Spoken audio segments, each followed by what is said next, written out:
What came first, the chicken or the egg? This question has been debated since the dawn of time, with many believing that the chicken came first because how would there be an egg if there wasn't a chicken to lay it? With others believing that the egg came first because if there was no egg, how would there be a chicken? And even though I don't have the answer to that question, I would like to ask a different one. Can you fry an egg on top of Mount Everest?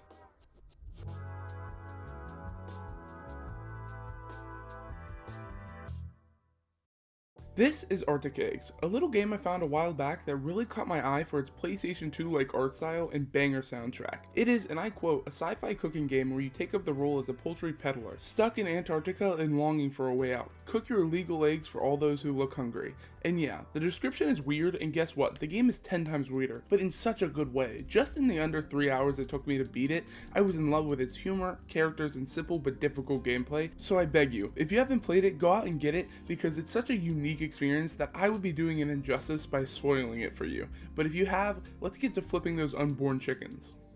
The game starts with a close-up of a chicken in a cage, and the setting detailed right alongside it, Antarctica 2091, before giving the player control as we get to see the rest of the room, with it being this long, dark, and cold corridor, with frost in the air and caged chickens lining the walls, and after walking we can see what looks like a man in a military or guard attire, and when we finally reach him, the first words to come out of his mouth is, "Can you fry eggs on top of Mount Everest?" Then thinking for a moment and proclaiming that he doesn't think so, because the bottom of the egg would cook while the top of it would freeze. And he goes on to explain that the reason why we're here is because we tried to escape, but after being captured by the boss, he stripped us of all our functions except the ability to walk and cook. So basically he just turned us into Gordon Ramsay, but with our mouths sewn shut. An idiot sandwich. An idiot sandwich.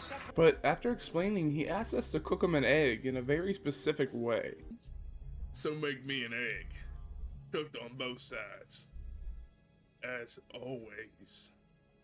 Oh, okay. This is where the gameplay is introduced, and it's literally just cooking an egg, but without a spatula. You have to drop the egg into the pan and then wait until it's done cooking before flipping it to the other side. But the reason why it's challenging but fun is because the only way to control the frying pan is through the movement of your mouse. So you literally have to mimic the movement of really frying an egg. And the reason I think I liked it so much is because it reminds me of different cooking games back in the day, like Cooking Mama, where you essentially do the same exact thing by mimicking the action of cooking, just with a Wii remote rather than a mouse. But now it's fully in 3D and you have to be pretty precise, where with the Wii's tracking you could probably throw it at your little brother's head and it would think you cooked a 5-star meal. But after we cook him his egg, he tells us if we still want to get out of here, we need permission from his boss, the Saint of the Six Stomachs, also known as the guy who stripped us of all of our function, and the only way to talk to him is to impress him with our cooking. So he sets us on our way to cook eggs for anyone who is hungry, and just like that, we give him a goodbye kiss and we walk out onto the cold fire escapes of Antarctica, where we probably meet the most important character other than ourselves and the Saint of the Six Stomachs, and she is named, this is probably a good time to mention that none of the characters have names, and the ones that do, they're really just titles like the Saint of the Six Stomachs, and the player character, who we can learn through this conversation and the description, is called the Poultry Prepper. But just because they don't have names doesn't mean they don't have personalities. What is on your forehead, sir? Okay. Ran out of cups this morning. Drone stopped stocking the vending machines months ago. I had to drink out of the bowl again.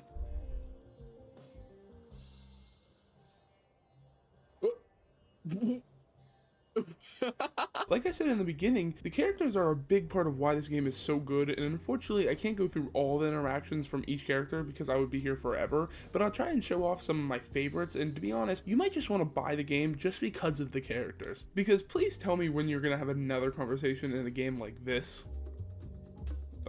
Hi. I usually perch on the toilet as if I was a bird. Like this.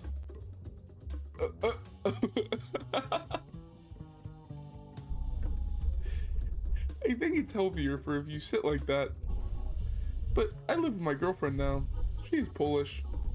And I'm afraid she's gonna come in I'm afraid she's gonna come into the bathroom as I am doing that. I tried to tell her the truth, but she thought I was joking. I've been trying to go cold turkey lately, but it's so hard. But back to this girl, the reason that she's important isn't really clear right now, but she asked us to cook her an egg, and right before we're able to put it into the pan, she asked if we can also put her cigarette in too, saying she likes the flavor it adds, and this is how the gameplay gets harder over time, by adding items that require either a time limit, such as the cigarette, because if it goes out before you're done cooking, you have to start over, or items that we'll see and talk about later that are heavier or need to be flipped a certain way. But after we cook her egg with a side of cancer, she praises our work, maybe a little too much, but that's pretty much it. You walk around conversing and cooking for people as they explain their weird and futuristic world. And with each person you cook for, bringing down the total of people who are hungry. And one thing I believe the developers got so right is not having an indicator or any sort of indication for the characters you actually have to cook for, because in doing so, you have to click on everybody to see if you have to cook for them. And some of the best conversations are actually people who you don't cook for, such as this guard that's just looking off into the distance until you have a conversation with them. Hello? Oh. The flamingos were banned a long time ago. I think... Honestly, I can't remember. But they left pink feathers everywhere. Like buildings were dusted with some sort of strawberry sugar. Absolutely beautiful. Okay. As kids would drop them from the rooftops. What does that mean, wed? Just watch them spin around. Would do that all the time on my way home from school. We stopped eventually. Don't remember when. Or why, really. But what really sucks is if we wanted to do it again, it's too late. They're all gone. We just really didn't know how good we had it. But I'd like to think that since I remember it so fondly, we made the most of it. Oh, that's a really deep sentiment. Absolutely beautiful. Because of conversations like this, I would find myself the whole game just wanting and waiting to be able to talk to the next person, because I had no idea what they were about to say. It could be a lore dump about this weird place and its people, like how the only way of leaving is cooking for the Saint of the Six Stomachs, which we already knew, but we can learn that there are other people actively trying alongside us, like one of the character's brothers that we can help cook kibasi. Or you could have a conversation about a psychological introspective that doesn't just apply to their world, but ours. Or it could just be a guy talking to his friend about how you get salmonella from iguanas. That's sick. That chicken breast you smuggled me had salmonella in it. All chicken has salmonella if you don't cook it, idiot. I'm sorry about that. Did you cook it at all? Gave it real quick Italian pan sear. I don't know why I changed it immediately. Nothing fancy for a guy like me. You get salmonella from iguanas. Were you around any recently? No, I don't think so. I really don't know how this happened. Check your meat before offering it to strangers. That's a lesson to hear home, kids. Check your meat before you offer it to strangers. I was hurt. I've known you for 7 years. Oh, okay. We don't even get an introduction. Oh, iguana meat? Sick! After a while of talking and cooking for all these people, it seems that there's only a couple left to cook for. And while looking for more hungry mouths to feed, we make our way to the top of the highest fire escape. And when we get there, it leads to the outside of a circular building. And once we make our way to the back of it, there's a man almost dressed in a bomb squad outfit sat right next to a door. And before we speak to him, I want to say this conversation is one of my favorites, not because what he says is all that funny, even though it does have comedic elements, but it's because the camera angles are so experimental. I know I haven't talked about them yet, but in almost every conversation, much like what is said in the conversation, the camera angles are always unpredictable, with most of them in such weird but creative spots, and then a lot of times changing depending on what character is on screen or what they're talking about, or even sometimes just to get another cool but weird shot. And so when you talk to some of these characters, it feels so cinematic, and I can't help but feel like I'm in a 1990s experimental indie movie. And then these shots being matched with this beautiful music, it's just breathtaking. And I'll be the first one to tell you, even though I love music, I couldn't tell you a thing about the more technical side of it, but just the feel of these long, drawn-out chords combined with these far-out shots make the contents of the conversation, and even the conversation itself, feel so much more bigger and important than the player. And that's why I just want to take like 30 seconds to remind you, or so so the people who still haven't played it can experience it without me talking over it or anything, just the conversation itself.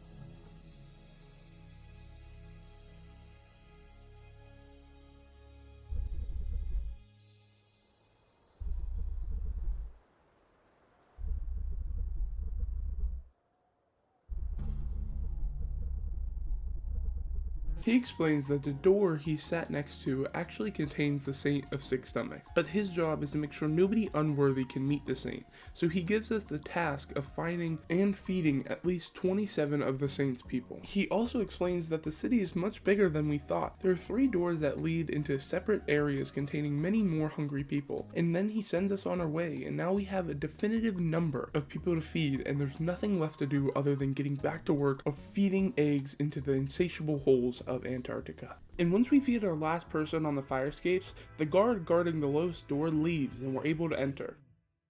After getting acquainted with the cold steel doors and the hard concrete floors, we make our way to our first hungry person, and he's bragging about being in an interpretive prison where he's able to dance, and when he dances, he breaks a sweat, and when he sweats, it attracts his little bug friends. And this is how the game introduces the second most infuriating thing you have to cook: cockroaches. Their mechanic is to try to crawl to the edge of the pan and then attempt to jump out. And to be honest, I can't blame them, because it probably doesn't feel nice being fried on a magical pan that always seems to stay hot even though there's no flame in sight. But after finding a solution to our cockroach problem by flipping them on their backs, rendering them temporarily immobile, kind of like when I kicked my neighbor's walker out from underneath them, we're able to cook the egg and go on to meet my 5th favorite character. Not because he makes us cook literal chicken gizzards mashed into a cube using prison toilet water, like it's the weird kid science project from my 9th grade science fair, but it's because he has by far the best reward you can get in the game. Yes, we got it.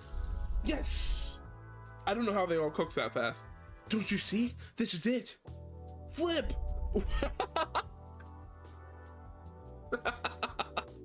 What are y'all doing? We have raised these guys from birth. Sure did. Do not waste them. If they escape, maybe that wouldn't be such a bad thing. We talked about this. It is time. Oh, they're gonna. Oh, come on, come on, come on. We did it. We did it. Yes. Yes. Oh no. They just never tell you how hard it's gonna be. But after becoming a monster by ripping a family apart, we meet another monster, also trying to rip something apart. A relationship. Probably the most pure kind of relationship in my opinion. Pooping partners. But alas, we aren't allowed to interfere, just cook. And cook is what we do. But this pooping partner predator starts throwing bullets into our pan, and the bullets start exploding. And this is the most infuriating hazard in the game, because when the bullets explode, they can completely blow your ingredients out of the pan. And also, the rate of the bullets dropping is insane, with them being on their own timer, so no matter how fast or slow you go, they just keep dropping. And eventually, this happened. Okay, we're done with this one. We're gonna try another one before we come. Can I get past you, please? Oh my god, I'm stuck. I'm on the. Whoa. Okay, we were glitching through the railing for a half second. What is happening? I'm still technically. Am I still technically in the? I think I'm still technically in the game mode. Yeah, I'm technically. Oh, I glitched it. I broke the game. Thankfully, after resetting, everything was fine and saved, but I left that cook alone for right now and decided to go out and talk to more people in the prison. And when I overheard a conversation from someone who looks familiar, it's the girl from the beginning, the first person we cooked for on the fire escapes. But she's talking to a guard that for some reason is locked in a cell, and the girl asks a similarly familiar question.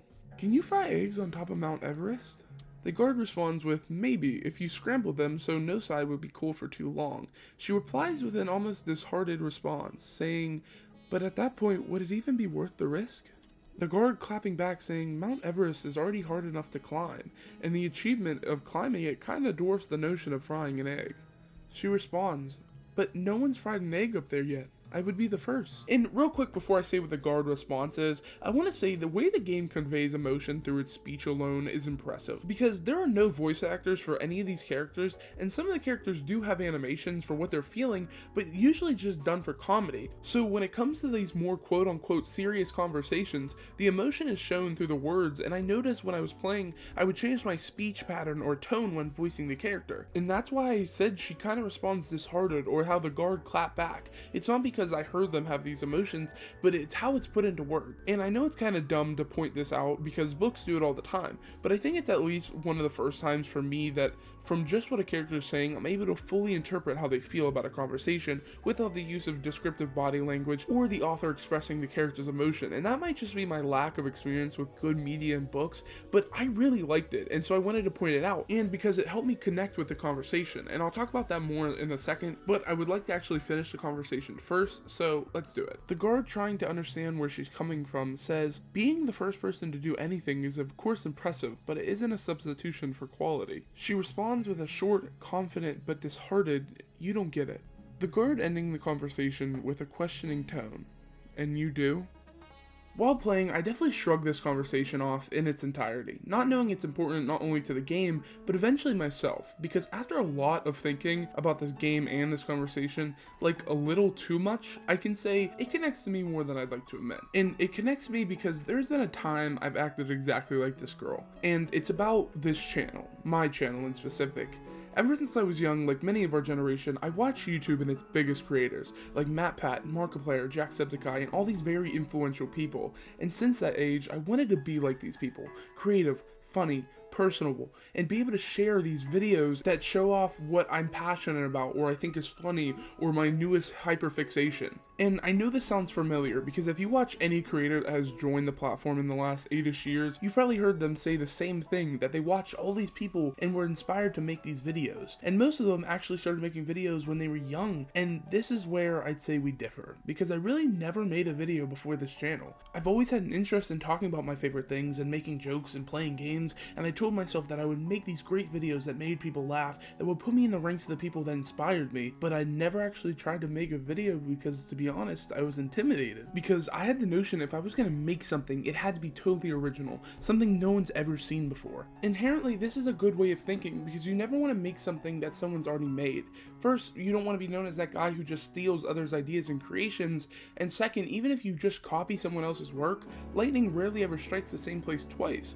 And I knew this, so I would try to come up with my own ideas, but when I would try or even think about trying, I would also have that thought in my head that someone else is funnier than me, or someone had a better voice than I did, or that awesome original idea I had is not so awesome or original. Or really any reason I can come up with just to tell myself when it came to me, it seems impossible to do something original. And it went as far when I would hear stories about people like the founding fathers, which after growing up definitely weren't as cool as we were taught in school, but even about incredible people like Nikola Tesla and Thomas Edison that would make these things that impacted people in such ways that when it came to me, how could I measure up in making something that was even 1% as impactful? There was already 2,000 years of people ahead of me, and when it came to YouTube and my aspirations, why even try? And I guess it wouldn't be until, I guess 2 years ago now, that the idea of not being original or doing something first that no one's ever done before changed in my head. And I wish there was this big epiphany that I could dramatize, but I think I just realized that I can make things, and I may not be the first person to do it, but that doesn't mean that what I do and what I make isn't original, because I'm the one making it. It's my thoughts, my words, in my style. And I know it sounds cliche, and it definitely is, but it's true. And it's not like I went out and copied other people's videos, even though I was heavily inspired, but I keep getting inspired, and the more and more I make videos, it feels like the more of me is coming out in these videos. And being me is something no one's ever done before, and trust me, I may never be at the same level as someone like Mark, Sean, or Matt, but if I can make things that impact people, even at 1% in the kind of way they did, I think it's impressive, just like how the guard said. For a game about frying eggs that made me feel like rambling for almost 2 pages over a conversation about frying those same eggs on top of Mount Everest, is kind of cool in my opinion. And I really don't know how to break the serious tone of this section, so I'm just gonna show you what I saw right after finishing this conversation. Okay? There's 4 people. Are these all considered different people? Oh my god, okay. Let's go down here first before we try and go through that again. Because that broke our game last time.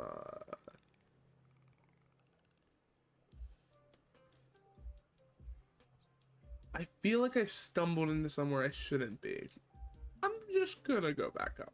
But we can't let anyone's stomach go hungry, even half-naked people fiddling with dolphins. So we ask, are y'all hungry? And the first thing he does is call us a poultry peasant, which is such a cool insult I want it on a t-shirt, like ASAP. But then he disagrees and says they're not hungry, but they're war dolphins from Argentina would like some entertainment. And then he makes us cook 1 egg, but then throws approximately 85 bullets into the pan as we cook. But surprisingly, it only took me less than like 10 minutes to beat it. And after entertaining the fin creatures, he tells us his name, the porpoise peddler, and he gives us some background on the Saint of the Six Stomachs. Apparently they both built this place, him with his dolphins and the Saint with his chickens. But he also mentions the Saint wanted to come reside here with him once he was done with something called the Neuro Vault, but he claims the day never came before sending us on our way. And that's the last person we had to cook for, other than the relationship we failed to save. And now, with determination in our heart and a detailed image of the porpoise peddler's bulge burned into our mind, we set out to give the pooping partners the happy ending they deserve. And with the gods on our side, we hit the most perfect flip. Oh my god. First try? First try. Come on. Come on. Bacon cook. Bacon cook. Bacon! Yes! We did it! Oh, thank god. First try back. We're too good. We synchronize our chewing. We synchronize our swallowing. All in an attempt to synchronize. I got it. But after that, there are no more holes to stuff eggs into, so we must leave the prison. And after making our way back up the fire escapes, the guard that once told us there were some freaks behind this door is gone. And with what we just saw, we're considered a freak, and so we go through.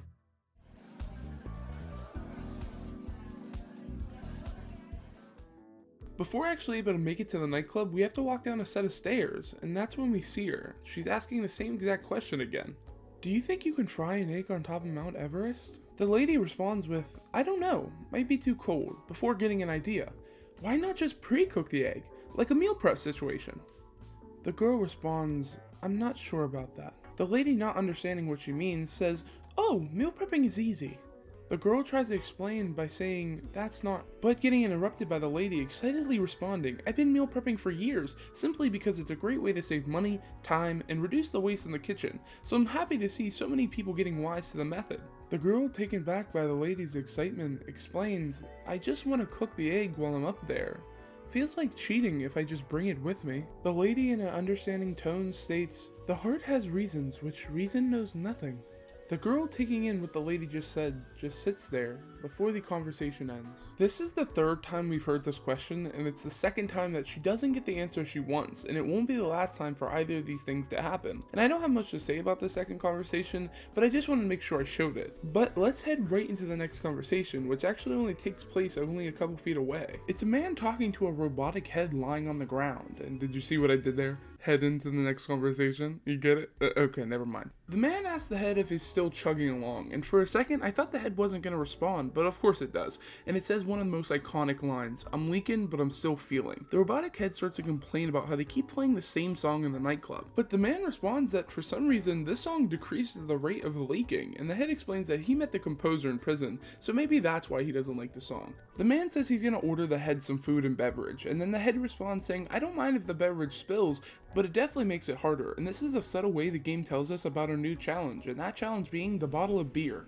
And this is when the game makes the way you place things in the pan a crucial point of the gameplay. Because if you place the bottle of beer far enough away from the egg, then you should be able to maneuver it where it can stay up until you have to flip the egg. And it's like how the head said, it's fine if it spills, but as long as it stays inside the pan. And this is where I realized each of the area's items target a technique that you have to use with the pan. Like the prison, where you have to learn to precisely flick and flip things in the pan, and then now in the nightclub teaching us how to think about where we're going to place things in the pan, and then and the next area will test our pain control. But once we finally cook the egg, this is also where I realized that it's not a robotic head, it's just a brain, so that whole head joke I had before kinda doesn't work. But who cares? As we stroll into the nightclub, it's a small but packed room with a bar and a dance floor full of off-duty guards and civilians alike. It also has a lounge area with people just chilling, and that's where we meet this girl, and she tells us she actually met the Saint of the Six Stomachs because she used to be friends with his daughter, and how he used to look like the owner of a restaurant she used to work at. But now with all the surgeries, he probably won't look the same. And this is where I finally realized almost 2 hours into this game that it's not a man built like queso, but he actually has 6 stomachs. After all the surgeries though,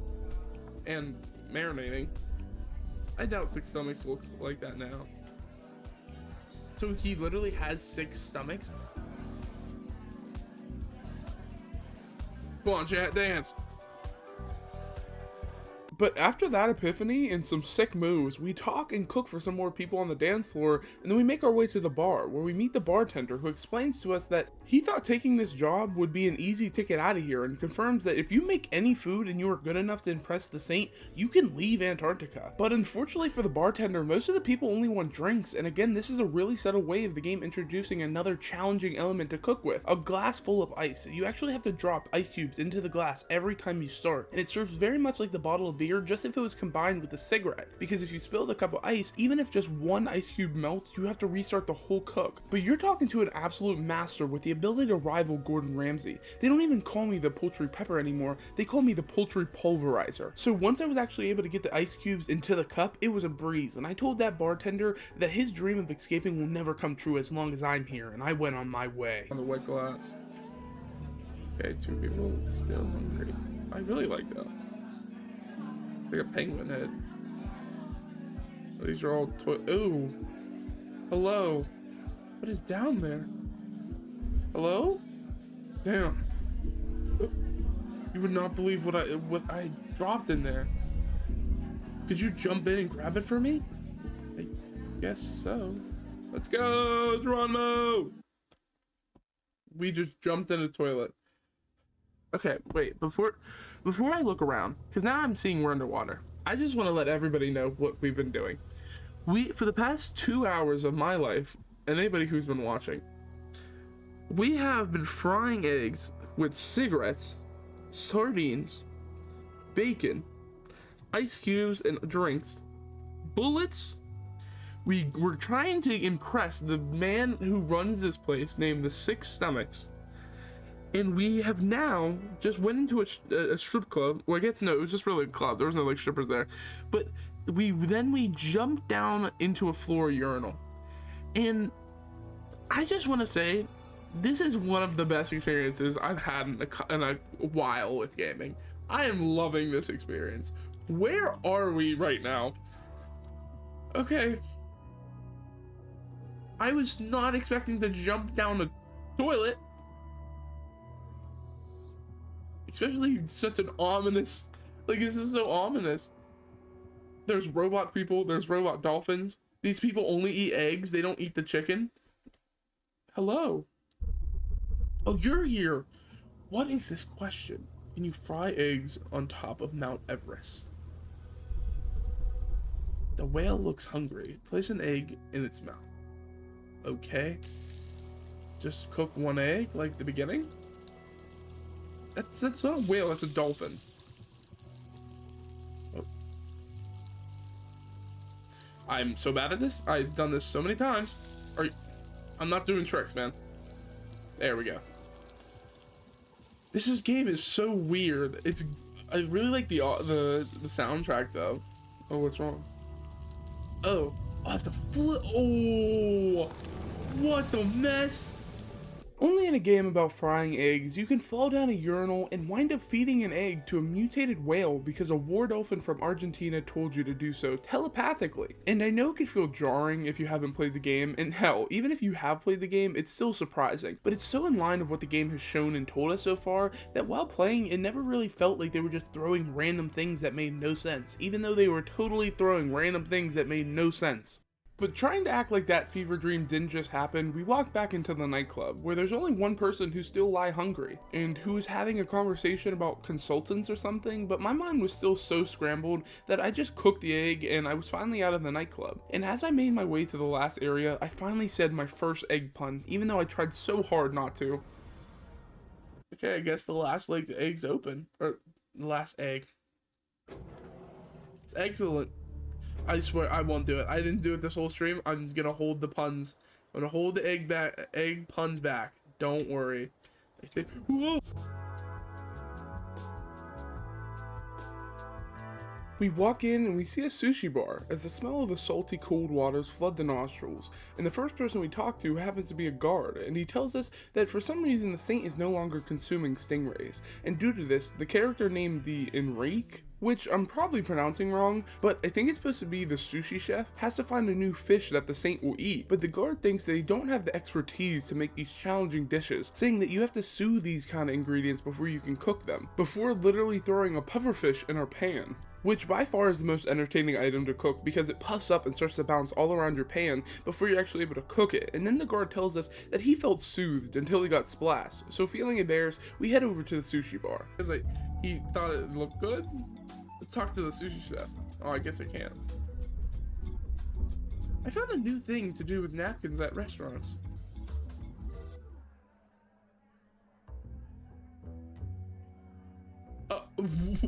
Sorry. I thought I could tell you about it, but I just checked. I can't tell you about it. I just checked. What?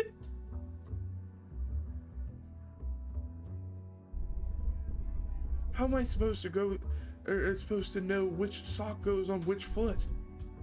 The taste? Then we talked to a man who got arrested when he was 12 because he made a got your nose joke against the Saint of the Six Stomachs, saying he's actually glad for his punishment because it's still a better outcome than being stripped down to a poultry peddler. Which makes me wonder, what kind of monstrosity did they turn me into? Like, what hideous form have we taken that not even a prisoner that was locked away for decades wouldn't even want to be in our predicament? After cooking the criminal his last meal, we head down the port and we see people standing around a fish salesman shop. And we walk up and talk to a bug-eyed man in the crowd, and he tells us that he's actually scared of the fish salesman, saying if he's looking at him, explaining that he gets upset when people eat his fish in front of him. So we go ask him why. Oh, you're missing a hand. Kind of like me. I think so. I think I only have one hand. I can't stand watching people eat my fish. The joy it brings them. Not enough. I know I can do better. I can catch, but I can't cook. That robot up there will never teach me. Just buys me out and leaves me. Can't you show me what you can or what you know? Oh, you do have a hand. Why did it look so crumpled? Oh, it's inverted. Oh God. This section reminded me of when me and my dad used to play Call of Duty. It was actually the first game I ever learned how to play. And my dad always used inverted controls because he's a ambidextrous freak, so I would always change them because the concept of looking up by pressing down always fried my brain. And still holding on to my childhood stubbornness to learn, I technically cheated by turning down the sensitivity until it was almost impossible to flip the egg and the bacon out of the pan. Come on, bacon cook. Chad, we did it. Screw you, Dad. But after vowing to never change my ways, we walk over to two people that are looking out over the waters. Do you think you can fry an egg on top of Mount Everest? No. Well, I want to try. You don't sound very confident. How so? You decided to ask me. I don't think you asked me because you wanted my input. I think you asked because you wanted others to know. Know what? I'm not sure. Maybe that you have aspirations? That seems too simple though. It's more about the novelty of the idea than the practical goals, right? Are you maybe looking for a challenge that seems impossible just to prove something to yourself or others? I think you take comfort in knowing that you're expected to fail. You succeed, that's great. You defied the odds. If you fail, well, no one's disappointed because they figured as much. I think you're reading too much into it. It's just frying an egg. Deflecting like that is a little cowardly. This conversation, if looked at as if what the guard is saying is true, gives context and better understanding to all of her other conversations. Like the first conversation with the guard at the prison, when you first hear it, you take it at face value and you make your own conclusions, and that's how I rambled on about it earlier. But now looking back on it, the conversation as a whole, the way the girl responds and behaves, kind of gives the sense that she just wants more of an understanding rather than an actual conversation. And that understanding being that she has this almost impossible ambition, and even though she wants you to know, she doesn't want to be questioned on it. And the irony being that the way she tells people without sounding self-centered is through a question. And the same goes for the conversation with the lady, because the lady tries to give her a solution, one that the lady seems enthusiastic to give, but when the girl hears it, she is again disheartened because it's not what she wants to hear.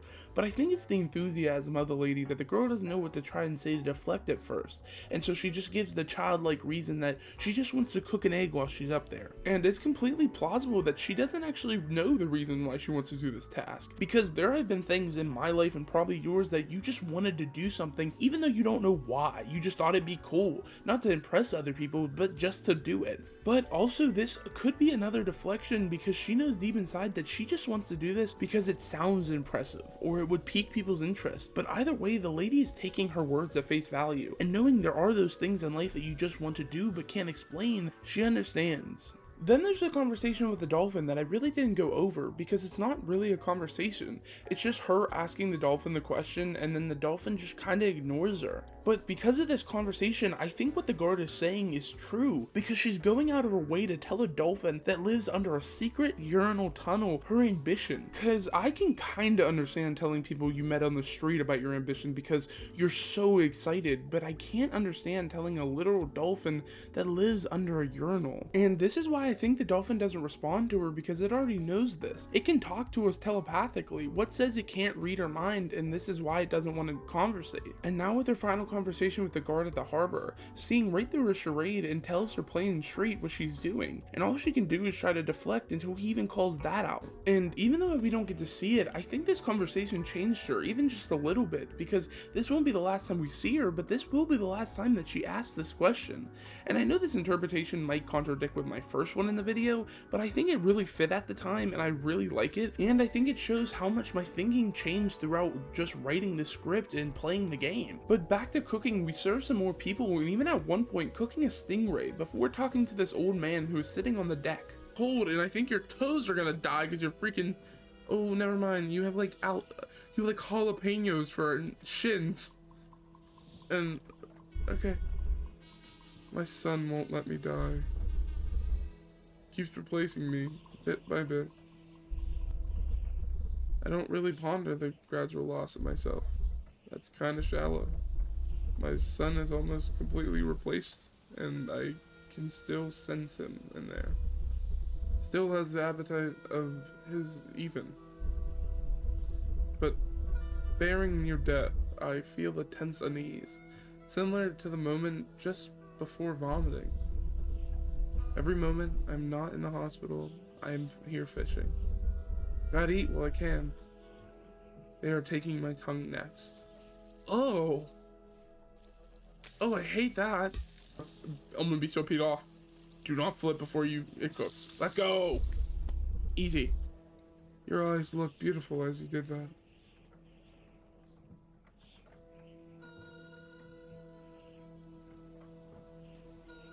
That's what I thought he was gonna do. I'm going after him. The idea of being replaced bit by bit reminded me of Odysseus' ship. If anyone doesn't know, it's a philosophy. If you were to take a ship and replace its parts one by one, when will it stop being that same ship? Is it when the first part is replaced, or when the last part is replaced, or anywhere in between? And when this idea is placed on a human body, it's really terrifying. Like, at what part being replaced do you become no longer human? And if this is normal in this world, how far has someone gone? But after that depressing note, we realize another one. There's no one left to feed, so I guess it's time to meet the sick stomachs. And once we reach his door, it opens and this blinding light bellows out from inside. But when we actually get inside, there's just a black abyss. The only thing being visible is the catwalk we stand on and the circular walls that surround us. And as we press forward, even the walls stop, and it really does feel like you're just walking into a black abyss. But as we walk closer, we can see something. It looks like pipes and tubes connecting to a large glass container that holds something. We just can't see it yet until... oh, it's a stomach. It has the indicator that we should be able to talk to it, but when we click it, it just brings up our frying pan, and we proceed to cook 2 eggs, as the stomach just twitches and moves right behind the frying pan, clearly digesting something. But once we're done cooking the eggs, we go up further to another container, this time looking like it's holding an intestinal tract, or at least part of it, as we're told to cook 3 eggs this time. And once we're done with this task, we can move up just a little further, and now we can see another large container that not just holds lungs that are convulsing, but the ribcage that surrounds them, looking picked clean as if a pack of vultures just got done with their remains, as our eyes move to the smaller container holding a beating heart. Now this time cooking 4 eggs, and when we're done, we can move up a little further, and this time the container, it doesn't even look human anymore. It's just a blob flailing around, almost alive itself. We cook 5 eggs and we move up just a little further, and now the container's not even holding body parts or what look to be body parts, literally holding live chickens. As we get told our hardest challenge yet, cooking 6 full eggs in a pan. And we have to use every single technique we've learned in every area just to beat this challenge, and when we finally do, we climb up for the final time. There are 2 final containers, one large one with a man's head looking directly at us, and a smaller container with a hand fiddling around as we're asked to cook 1 last egg, a task we've done hundreds of times by now, and it's over, quicker than it ever started, and the head asks us a question. Can you fry an egg on top of Mount Everest?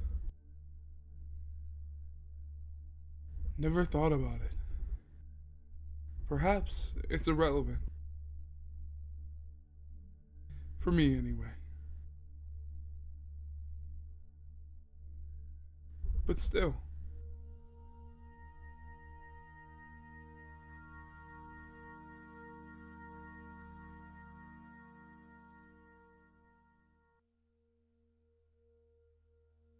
As we look down at our own hand, still holding the frying pan that fed so many people, and we don't want to let it go. The tool we used to get this far, the whole reason we're here. Are we really just gonna let it go now? But we made it to our goal. We made it to the saint. We don't need it anymore. It served its purpose. We reach out our hand to shake his.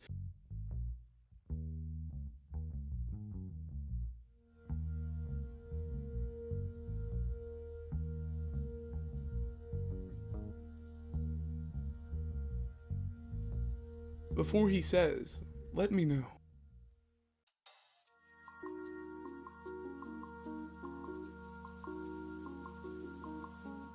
And there it is, we're taken to a screen with a ship that we actually can move around and control as the credits of all the people who worked on this game scroll down the right side of the screen. And we're able to see what looks like this destroyed Earth underneath us, with these broken statues toppled over and these burning cities. And as an overwhelming sense of relief waves over us, there's another feeling. I'm not sure what it is, but something feels off. Almost like there's something left unanswered. He's like, so it was really a small team, like of 3 people? Wow. That's so cool. Gooby. That was such a good game. Oh, I want to make a video on it so bad. I think I will. I just want to talk about, like, it might be a little bit different than my normal videos if anybody's ever watched them. It would be analysis, but I think I just want to go through the game and talk about it, because that was such a fun experience. Everything was so personalized, or not personalized, but had so much personality in it that I love that. That's the only thing you have to do in a game, is that, oh, do we get to play on the Mount Everest? Oh.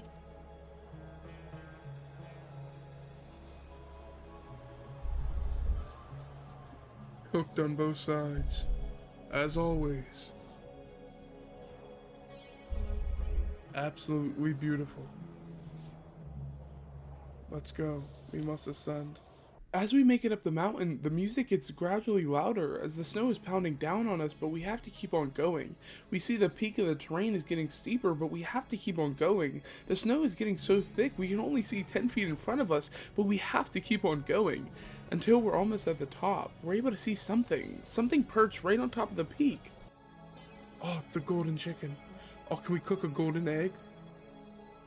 I'm here. Strangle it.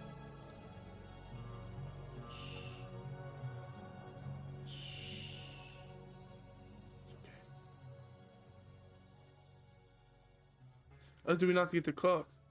Because it really doesn't matter. It doesn't matter if we can cook an egg on top of Mount Everest. Sure, we get to try to answer the question, but in the grand scheme of things, it doesn't matter. We didn't do all that work to see if we could answer this dumb hypothetical. We did it so we can leave, and our goal is met. We're finally free, and that accomplishment of impressing the Saint of the Six Stomachs and being free kind of beats the notion of being able to fry an egg on top of Mount Everest. And that was Arctic Eggs, now one of my favorite games ever. It was weird from the beginning to the end, but like I said, it was weird in such a good way. And if you ever want to try some crazy ingredients together, once you beat the game, there's a sandbox mode where you can try any song with any combination of ingredients. But I adored this game, and there's so many great and funny conversations that I didn't even talk about. So there are still so many reasons to play this game for yourself. But as for the video, if you could tell me in the comments what you liked or disliked about it, it would be appreciated, because this is my first almost full-on analysis of a game, if you could call it that. But definitely, it's the longest script I've ever wrote, being almost 20 pages long. And finally, if you like the gameplay section, I actually stream this game over on my Twitch, but at the moment, I'm not sure if I want to stream over there or here on YouTube, so just keep an eye out. But that's about it. I hope you all enjoyed, and I hope you have a better than great day today. See ya.